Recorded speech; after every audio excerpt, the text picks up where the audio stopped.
Greetings, it's New Zealand naturopath Eric Bakker, author of Candida Crusher and formulator of the CanXida range of products. Thanks for checking out my video. A question I get asked quite regularly on YouTube, but also through my website and by patients in general that I see on Skype, is marijuana and Candida. Eric, is marijuana effective, medical marijuana effective against Candida? Is there any link between marijuana and Candida? One lady here, a lady called Jennifer from Edinburgh in Scotland. So Jennifer is asking me, marijuana and Candida, tell me what I need to know about this topic. So, now, I could tell you something about marijuana a lot of people may not be aware of. Marijuana has quite a destructive effect on the body.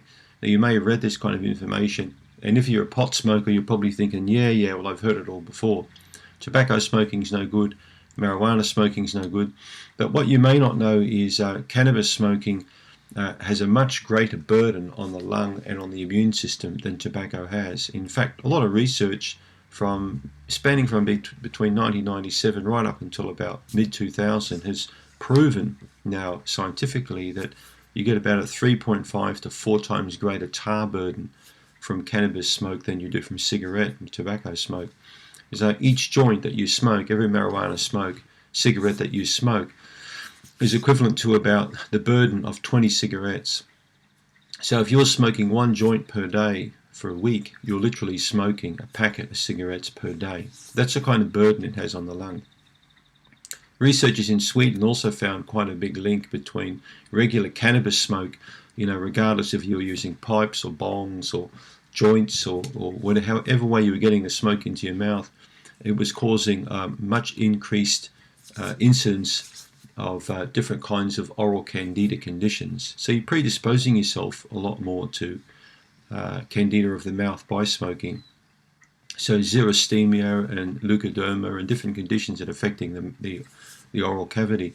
No doubt you'll also be increasing your chances of reducing the immune system's ability to fight any ear, nose or throat infection, because the THC, the tetrahydrocannabinol, basically the oil, the THC oil, it reduces the neutrophil count. So it actually has a direct effect on lowering neutrophil count.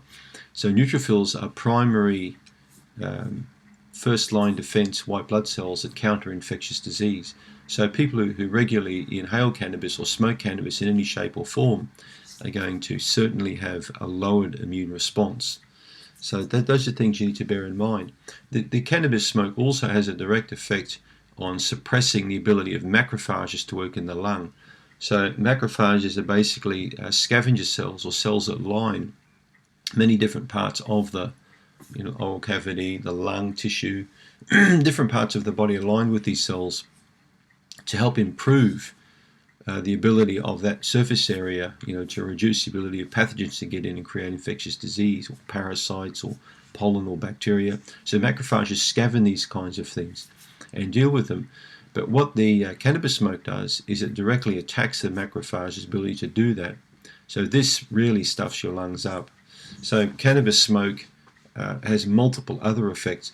They did research quite a while back now with a group of about 1,250 female patients, and they had a look at the cannabis habits of these women over a 4-month period and found a direct association between regular cannabis smoking over 16 weeks and vaginal candida yeast infection.